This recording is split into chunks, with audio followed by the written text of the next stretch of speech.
You know, one of the ways that they say the human species is superior to the rest of the animals in the world, because we're supposed to be the superior species, right? One of the ways they say that we are superior to them is that we are aware of our own mortality, right? Animals don't. I mean, they know that it's possible that they will die because they've seen members of their flock or of their group pass, or maybe got hunted down or something like that, or eaten by another, creature. But they don't necessarily know, from what I understand, that it's inevitable that that's what's going to happen. And we feel that knowing this is an advantage because on a human side, because we know our time is limited and we have to do things in a certain amount of years. And, like right now, the life expectancy, the quote unquote life expectancy is around 80 years old, 75, 80 years old, right? And the funny thing is, they'll say, well, the life expectancy's gone up. And it really hasn't gone up. It's just that the infant deaths went down. So that brought the average up. There were people living in their 80s, 90s. People were living longer then on some ways than now. Look at some of the founding fathers. The only founding father who died young was George Washington when he had a medical procedure. Go figure. But Ben Franklin, John Adams, Thomas, they all lived in their 80s and 90s. Healthier than we are now. Our health span is declining. So the last 10, 15, 20 years of life are a burden, or are not at our peak, shall we say. But those guys were living it up to the end. Read up about Ben Franklin. And I think that's what kept them young and kept them living a long life. But the reason why I'm bringing this up is because we say, oh, well, we know we're going to die. We know we're mortal beings. We know it's inevitable. So we have a little bit of an incentive or motivation. There's that word again, to get things done in a certain amount of time, because we know we only have 70, 80, 90 years, whatever it is, right? And I say that's malarkey because I think, let me ask you this, what species lives more in peace? The humans or the rest of the animals in the world? What species lives more in peace? And then you say, yeah, but they don't have goals. We have goals. They already are in such tune with nature and with the universe, they don't need goals. Now, I'm not saying we shouldn't have them. Yes, we should. But we forget something that they don't, which is we are part of the whole thing. We separate ourselves from the animals because we think, we got the superiority thing going on. We're not at peace. Internally, we're not at peace. They are.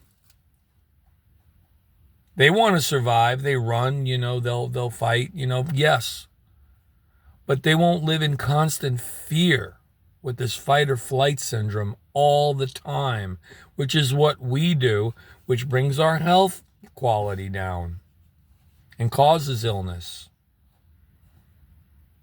I've said this before. I'm saying it again. I'm just on this health thing lately, and the way we think of it is not what it is. The way we think of illness is not what it is, no matter what the medical texts say. There's an energy to it before it becomes physical. Physical is the last place it shows up. But I believe that our awareness of our own mortality is more of a curse than a blessing, because what do you think the root cause of anxiety is? What do you think it is? Not having enough time. And it's not about not having enough time in a day, not having enough time. The root is we are all afraid of not having enough time in our life. And yet we wish our life away. Oh, I can't wait for Friday. Oh, I'm dreading Monday. Can't wait for next Friday. Meanwhile, at the root, we contradict ourselves, because while we're waiting for the weekend or whatever, we're waiting for our vacation, which is why I say live in the moment, act as if it's already happening. Don't look forward to something. Feel as if, not act, feel as if it's already happening. Live a life you want, you don't need to escape from, as they say, right? Which I love that line. I do. While we're wishing our life away, we're also saying we don't have enough time. Time waits for no man, and we're getting old. And I'm like, you gotta be kidding me. Like, animals don't think like that. Look how peaceful they are.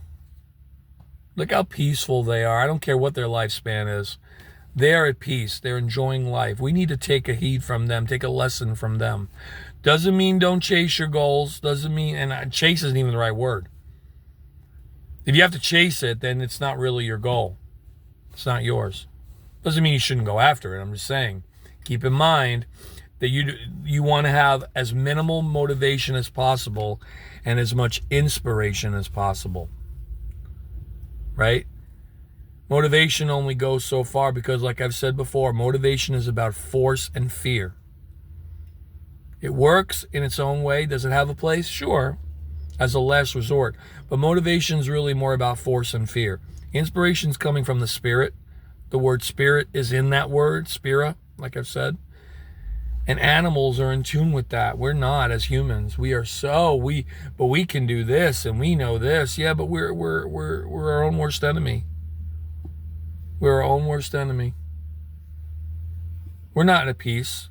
We don't have that inner peace. I mean, some do, thankfully. We can achieve it. But we want to continue to run in the rat race and feel, well, we're all going to die someday. And, we're just living in a wheel. And, we got to get our things done before we die. And, and we put so much pressure on ourselves. It's like, that's where it becomes a self-fulfilling prophecy. Your time gets shorter. The more you think you don't have enough time, the more it becomes a reality. The universe will say, okay. You don't think you have enough time? Okay. And I'm not saying it's gonna necessarily kill you, although it can. I've seen a lot of times it does, but it's more about, oh, you don't think you have time? And then what'll happen during the day? Things will happen that'll take away all the free time you thought you had. Oh, I was gonna relax for these 3 hours, but now something came up and I got to address it. Like, you see what I'm saying? Like, it's that, that awareness that we feel, we know our time is limited. And even the most not inspired, but even the most well-meaning quotes, I don't want to say inspired because inspired doesn't come from fear, like I said. But I even life coaches say our time is limited. Get it done. And I know it's well-meaning, but to me, I'm at the point now where if I see an influencer using phrases like time is limited, life is short, tomorrow's not promised, there's no guarantees, I kind of go away from that, because those phrases, if they really worked, they wouldn't have to be said anymore. They don't work. If anything, it triggers subconscious anxiety, fear, and forgetting the fact that what's truly meant for you will happen in divine timing. You can't preach divine timing and then contradict it with time is limited. Yes, time is limited. Duh. But death isn't what you think it is. But I'm not even talking about death. I'm talking about in general. And even though those kind of mantras have a place, anybody who preaches the time scarcity mindset, I've kind of like shied away from, because I'm like, yeah, we're already aware of that. We're too aware of it, honestly. And we're too aware of our mortality. The animals aren't, and they're at peace. They're at peace. And don't give me the thing about goals. It's not what, At the root, the animals are at peace. Right? And like I said, continue to do what you want. Follow your dreams, but make sure they're coming from inspiration rather than motivation. Motivation has its place, but try not to need it. You know what I mean? Anyway, hope that made sense. But inner peace is the main thing.